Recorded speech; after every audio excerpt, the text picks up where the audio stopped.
home inspections, do we really need them?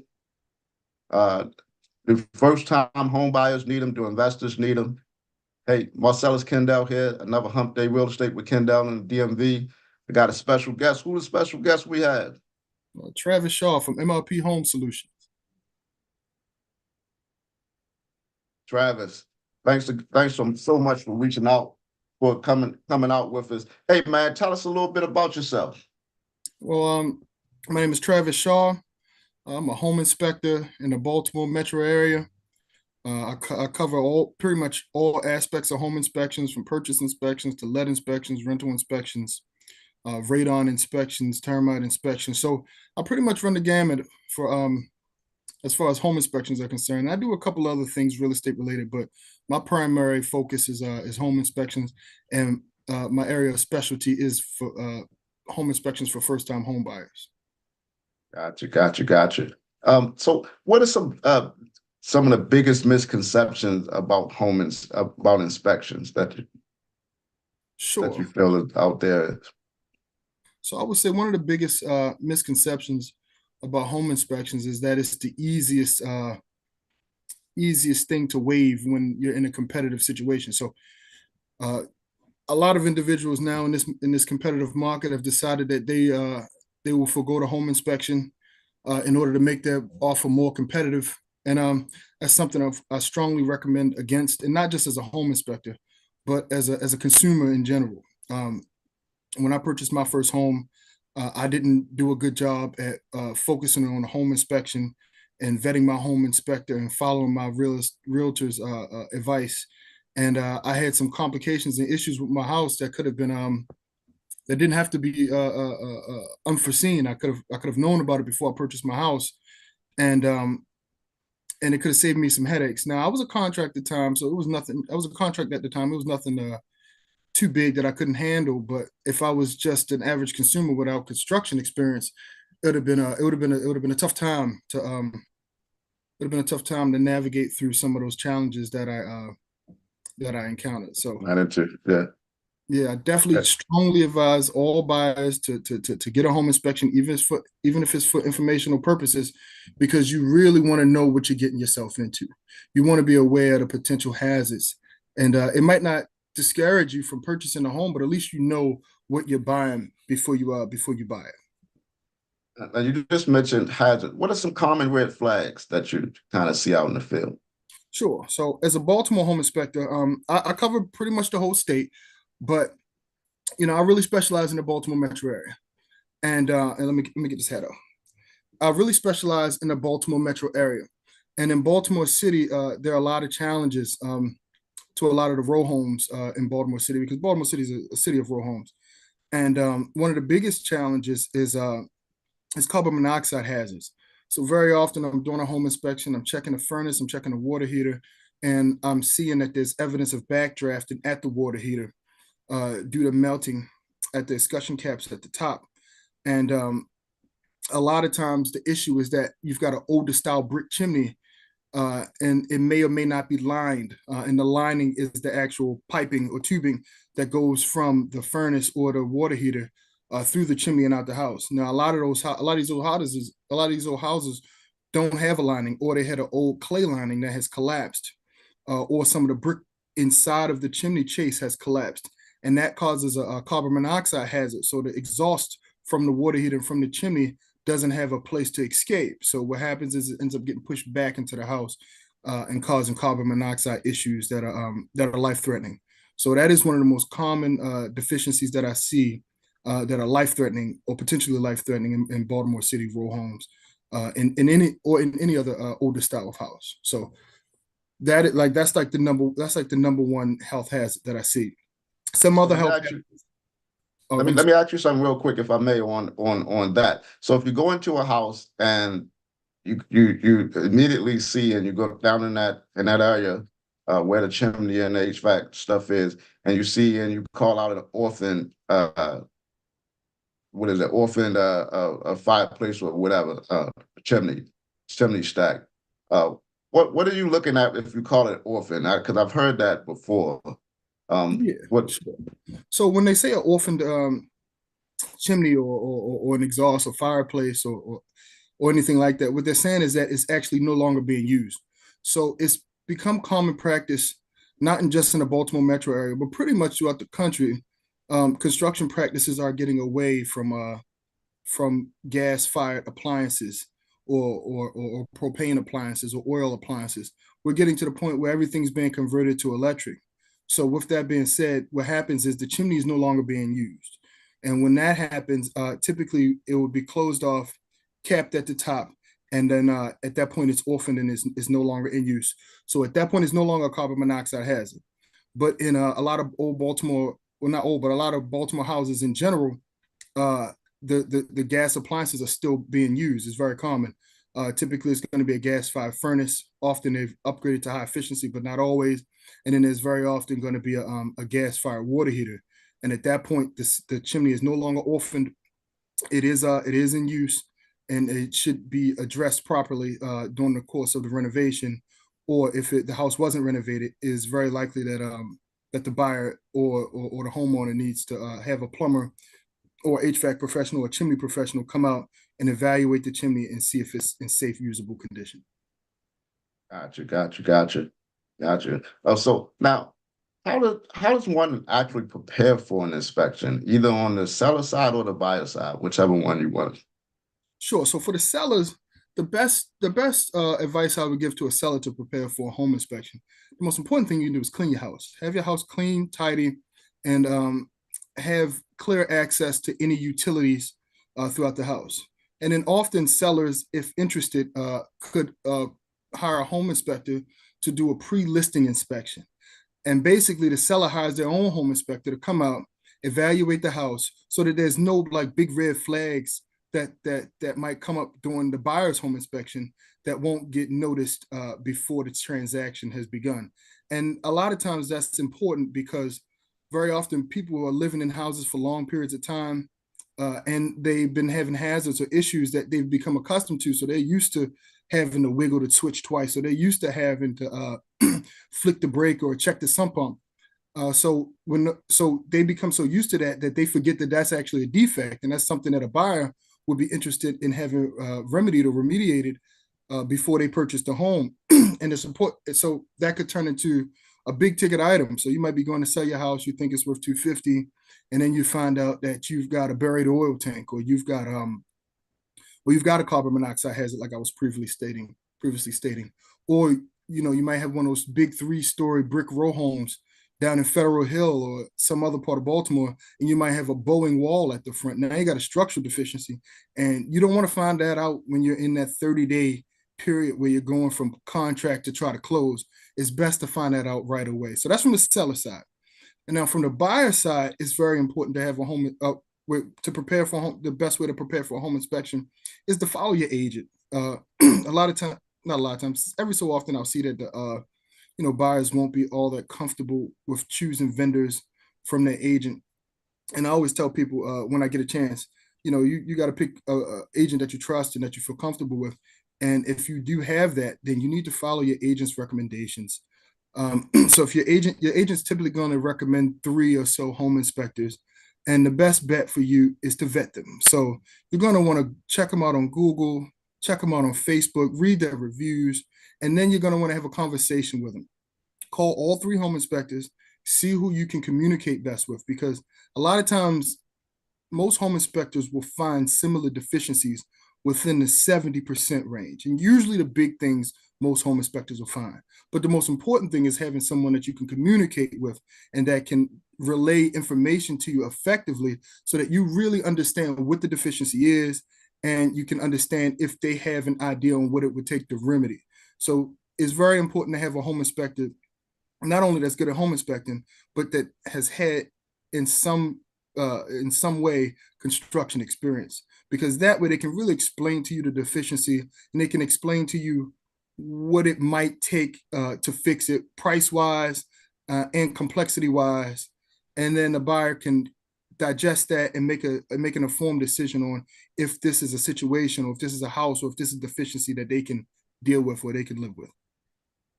Gotcha. Now, years ago, I stopped going into the being a part of the home inspection. Do you see that as a problem, or do you think that uh, me uh, removing myself, just being there and opening the door is, what needs to happen anyway during a home inspection? Sure. So I mean, I see it both ways. Some realtors, they won't miss a home inspection. They will never miss a home inspection. And then some realtors feel that it's really a time for the buyer to get to know the house without their without their presence. And I don't want to say influence, because most realtors aren't. Most of the realtors, all the realtors I deal with, they're not influencing their buyer. They're assisting their buyer. So, but a lot of times, a lot of the realtors that I deal with, they trust me completely, and they know that I'm going to basically give the buyer a tour of their house, and I'm going to be explaining all the different elements and different components of their home, and I'm going to be doing a great job of teaching them about their house. So for me, it really doesn't matter if the realtor is present the entire time or any portion. So I'm good either way. I'll handle the home inspection part. I'll come through. I'll explain everything to the buyer. I'll explain I'll explain the conditions of the home to the buyer. I'll make them informed about the different components of the house, how it works. And depending on the buyer's capacity, I can explain some things in excruciating detail if they're interested in hearing it that way. I'll give it to them if they're interested. And then, you let the buyer make their decision. So for me, it makes really absolutely no difference if the buyer's agent is present or not. I'm gonna handle that inspection. I'm gonna take care of the client. Gotcha. Man, it seems like just yesterday, prices of home inspections just like doubled. I guess it went with inflation. What's the typical cost these days? Man, when I came into the home inspection business, I was a contractor first. I was renovating properties in the Baltimore metro area. I've renovated about 50 or 60 properties with countless repair jobs. And when I first came into the home inspection business, home inspections in general were 300 to 350. Now I'm starting around $450 for a home inspection. And in my opinion, that's a fair price, because the home inspector really has a great responsibility when it comes to informing the buyer of the condition of the property and teaching them how to operate that property. I'm talking from the thermostat to the stove to the HVAC to the electric system, explaining the different styles of roofing, explaining how long a roof will last. And so, a good home inspector is going to be given a wealth of information to the buyer. And the 450 price range, I think, for a standard row home in Baltimore is reasonable. Now, there's always add-ons that are available. So a lot of times when in the city, I recommend radon testing pretty much in general, but a lot of times I'm not having a lot of active radon in the Baltimore city area. It does happen sometimes, but not often. But some of those add-ons can add to the price. So a radon inspection is typically going to be $125 to $150, and that's pretty much across the board for most home inspectors. You can add $25 either way, and that'll cover most home inspections. And then in Baltimore City, it's important to consider doing a sewer scope inspection, and that typically will cost somewhere between $250 to $400, depending on if you hire a home inspector to do it, if you hire a plumber to do it. But you should definitely consider it, because a lot of times in Baltimore City, the homes are equipped with cast iron piping, and the cast iron piping has a life expectancy of about 50 to 75 years. And in Baltimore, the average house is, we're nearing 100 years for the average house. So a lot of times we are having root growth within the drain piping. We're having breaks in the drain piping. We're having obstructions in the drain piping. I would say about half the time I do a sewer scope, I find something that needs to be addressed. And that's not even considering that a lot of the older homes have terracotta drain piping, which has its own complications. And the repair costs for a replacement of a drain, a buried drain line, it could be substantial. So the buyer at least should know that when they're going through that process. And then you got a couple extra add-ons that don't occur as regularly, like asbestos testing, and water testing, termite inspections. So termite inspections should probably could be done at pretty much every home inspections, and a lot of lenders require termite inspections or wood destroying organism inspections, WDO inspections. And those usually run between $35 and $125, depending on a lot of different circumstances. So so that's a lot of the approximate pricing for home inspection, and the prices have gone up a little bit, but I would say that they're probably in line with inflation. I got you. So you're gonna test me a little bit. So I'm gonna say I think I know a little bit about a brief overview of inspection. So I'm gonna try to run through what I kind of see you guys kind of do, if I may. So you come to the property, and let's say it's a row house. I see you inspect the outside. You're looking at the caulking. You're looking for any foundation, any kind of cracks or anything like that. Um, you're some of you guys might get up on the roof. Some of you guys are actually putting a drone or something up on the roof to try to see what that roof looks like to get your information on that part. You go inside. I think you're looking at some of the, if you see anything shifting doors or anything like that, you're reporting that stuff. You're checking out electrical outlets. You're opening and shutting all the windows in the property. So the buyer will surely, as they're going through with you, they really get to know the property, because you go into each room, and again, outlets are being checked, doors are being open and shut, windows are being open and shut. They can really see and get a feel for the house at that time. You walk them all the way through. You go into the kitchen, you run water, you check you can see the pressure, you check for leaks.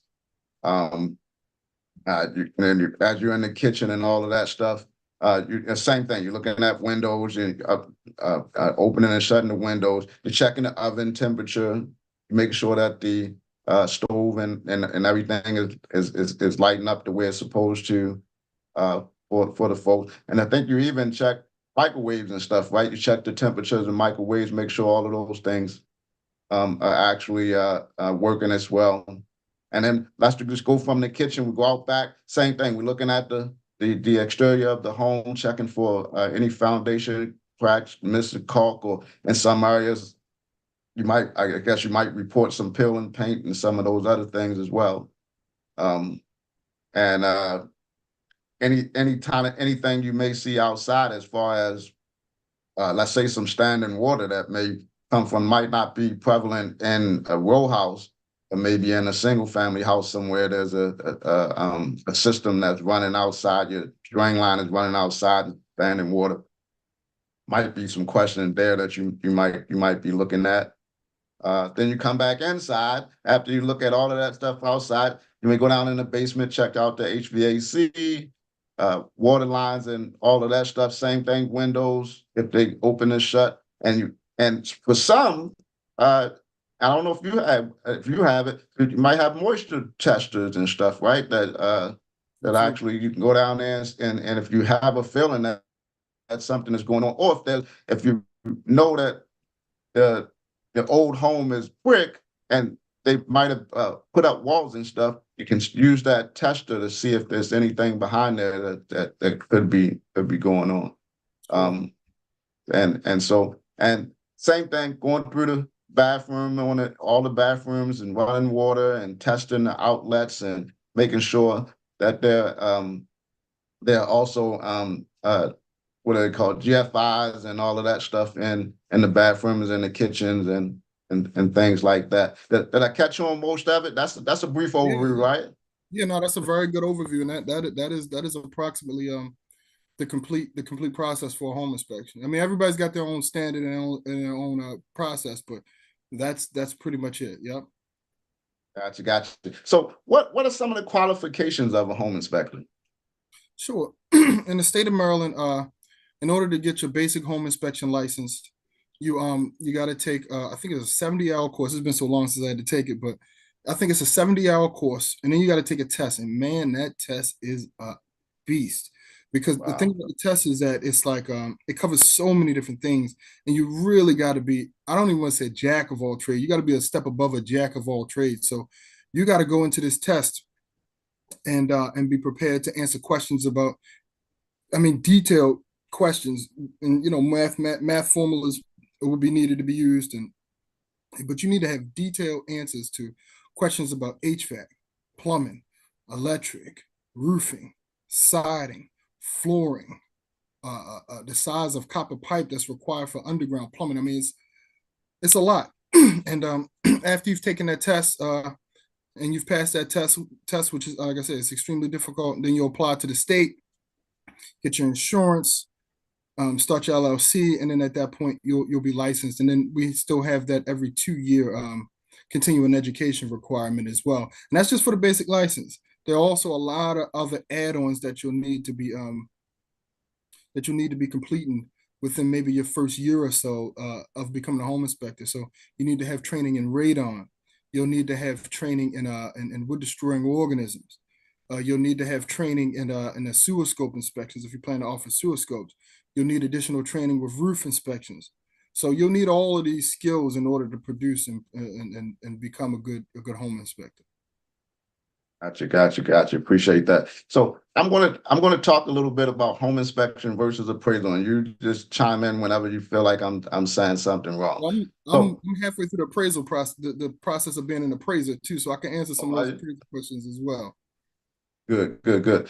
So inspection, like we said, is basically going into the house and really being able to educate the buyer about what's going on in their house. Everything, like I said, windows, doors, if anything is sticking and looks like it may have some foundation issues or whatever going on. In comparison, the appraisal is only really looking at the value unless you're looking at like a FHA or VA, which then they start having some concerns in regards to any safety hazards. So if they see something in the electrical box that double tapping and some of those things, if they may see water damage or peel and paint, some of those things, that's when the only time the appraiser report kinds of look something like an inspection, because they looking at safety, like outside trip hazards. You're walking on the sidewalk and it looks like the sidewalk is coming undone or lifted or something by a root or etc. Then they're looking at those things and may pull those things up on the appraisal report. And that's when folks, I think they also get it kind of confused and say the appraisal is actually an inspection, but it's only that part of the inspection because of the safety things on the FHA and VA. Is that how you see it?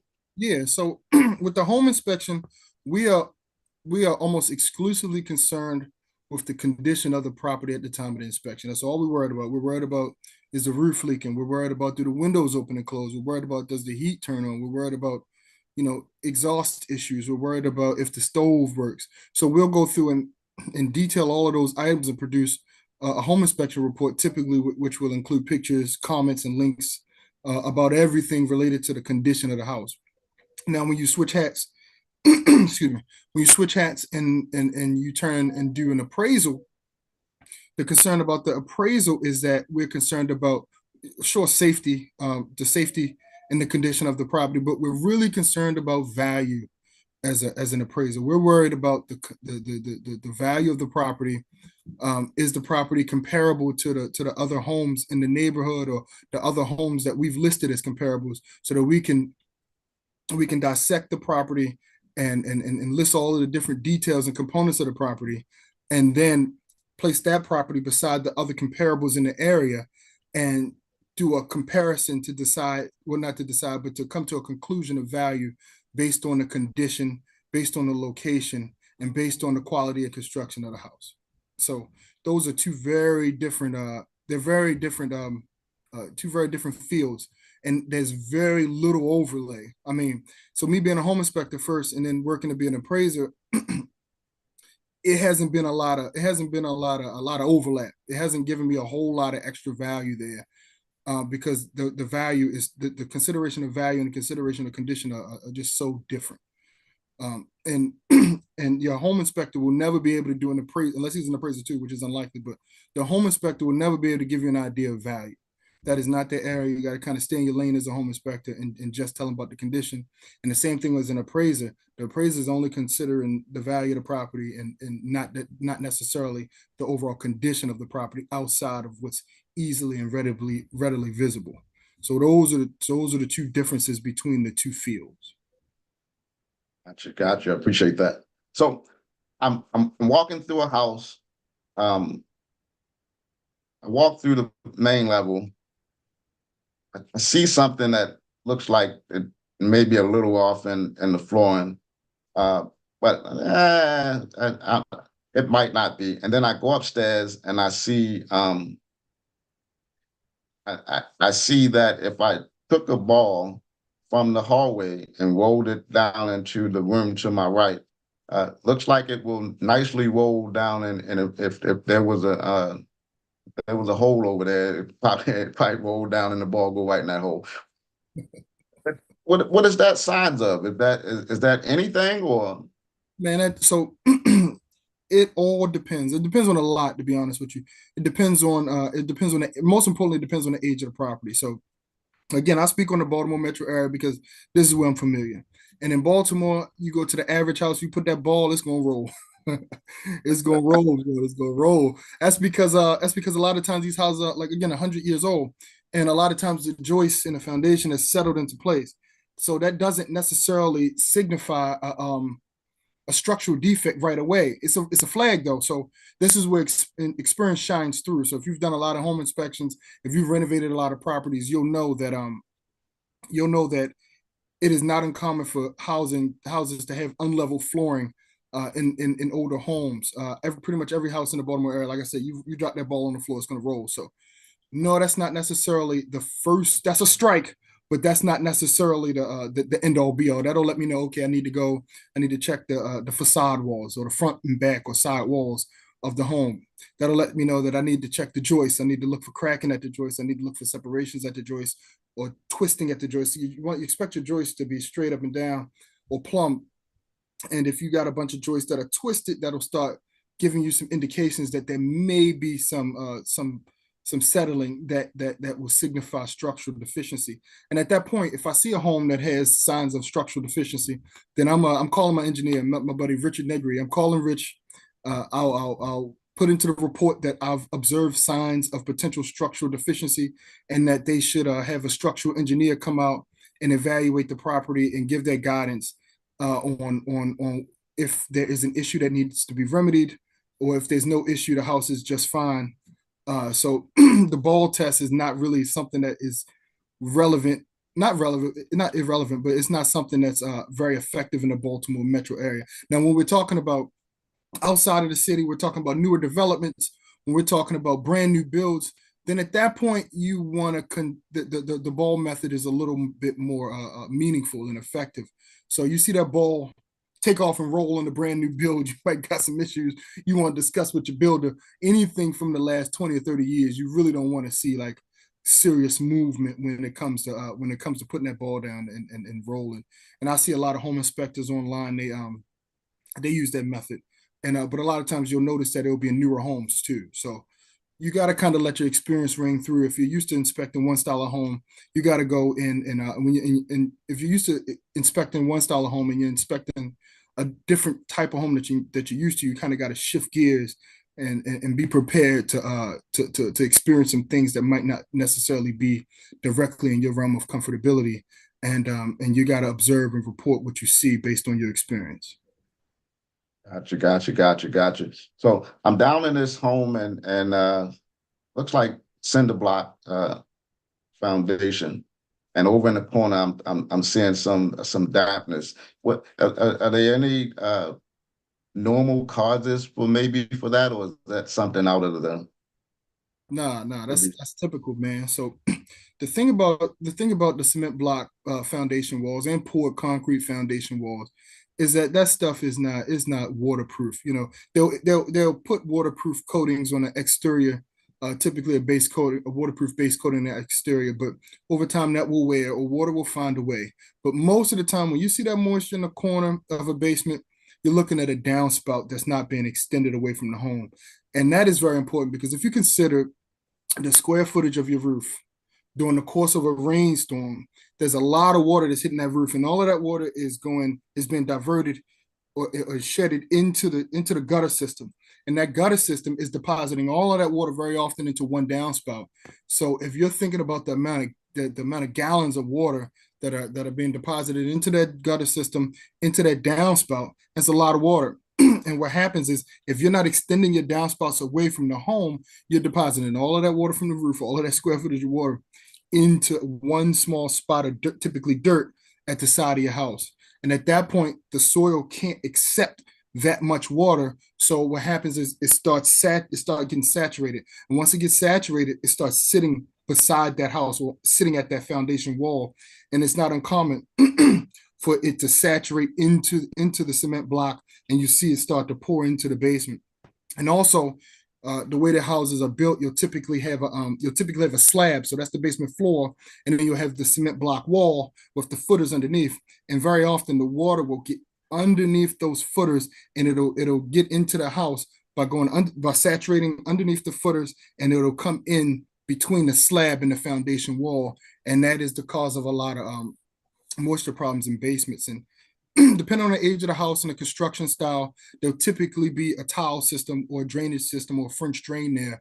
And if that system's not operating properly, then you have an elevated chance of having a moisture intrusion into your basement. So, Gotcha. I say all that to say, extend your downspouts away from the foundation, and you can solve that most of the time. Now and that's what everybody's like, all the home inspectors are doing now, because when they're going into the ground, you guys are telling them take them out and put the little spiral. Yeah, every time. So a lot of times when they're going, so if they're going into the ground and it's PVC, if a newer style PVC or a newer style plastic or some other kind of diversion system, and they've already got a water management system in place and it seems updated or it's newly built, then I don't bother saying divert it away, because usually you got 20 or 30 years before those systems are at the end of their expected life. But if it's an older style home, like again, Baltimore, in the Baltimore metro area, if it's an older style home, very often those in-ground drains are going to be cast iron or terracotta.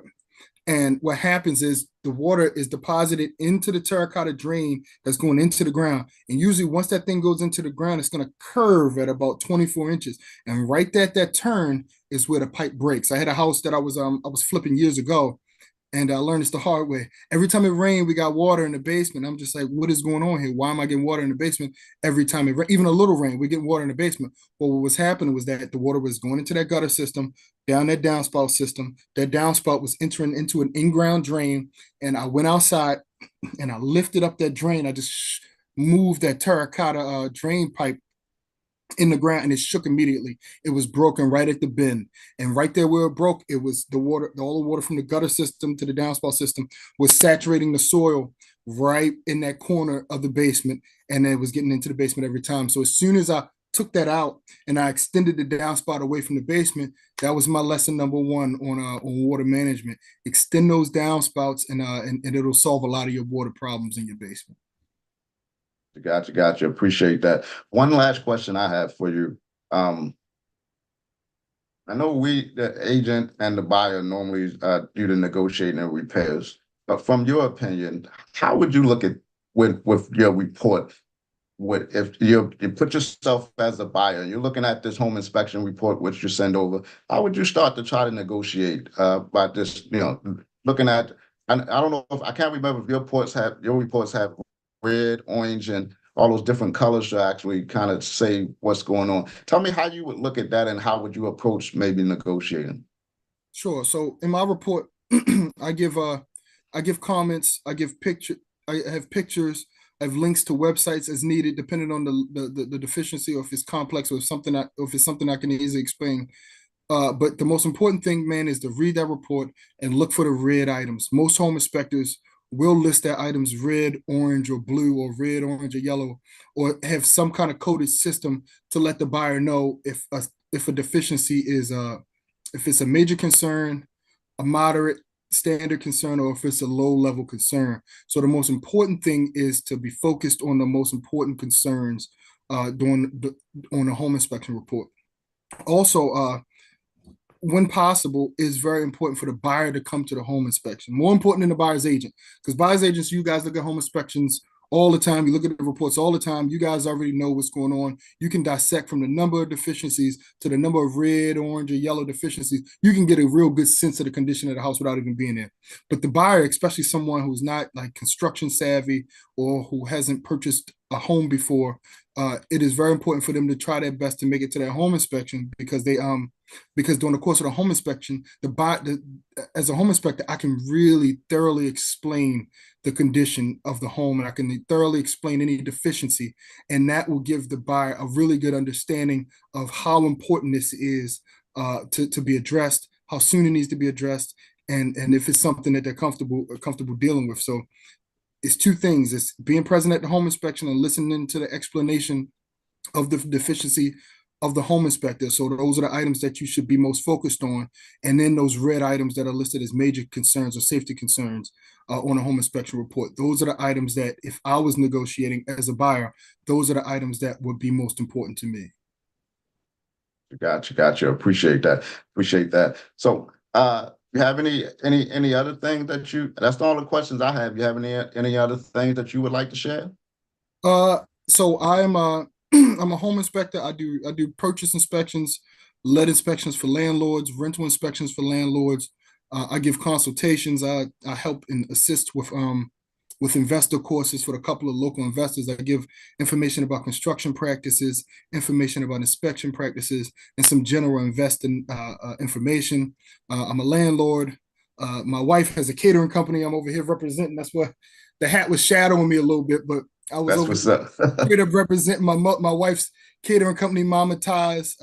She does meal preps and catering, typically office lunch and caterings, weekly meal preps. MamaTies.com is the website. Please show some love and check out, order a salmon dish, order a salmon lunches, and we'll get them to you. Deliveries go out Monday, orders due by Saturday. And then I'm always interested in purchasing multifamily dwellings. That is where I invest. I focus my area on investing. So if anybody has multifamily dwellings that they're interested in selling, or interested in financing or anything like that, let me know. I'm interested in single family homes as well in the Baltimore metro area. So I'm out here looking to grow, looking to build, looking to connect. And I am very appreciative of you having me on the show. Big shout out to you. And God bless. And yeah, I'm good. This is it. This is me. Appreciate you more. Give them your contact information. I have it in the description, but here in case somebody wants to hear straight from you. Absolutely. MRPinspections.com. You can check me out online. You can Google me. Just Google MRP Home Solutions. I'm probably the third or fourth highest reviewed home inspector in the entire state of Maryland, with over 400 5-star reviews. You can call me. The best way is to call me, because I'm here. I'm answering my phone all day. This thing has been ringing since we started. And my phone number is 443-413-1679. That thing doesn't stop. So just give me a call. I'm here to give advice to anybody, even if I haven't completed a home inspection for you. I'll do anything I can to help you navigate through any construction issues that you might have. I'm here to navigate through any inspection issues that you might have, and I'm here to give general advice. And I'm here to be a resource and a blessing. Mr. Travis Shaw, your wealth of knowledge, and I really appreciate you for taking the time out to come on and share your wealth of knowledge with the folks. Hey, folks, this is another Hump Day Real Estate with Kendell and the DMV, and we're signing off. Travis, thanks again. I'll talk to you soon. Yes, sir. Yes, sir. Yes, sir.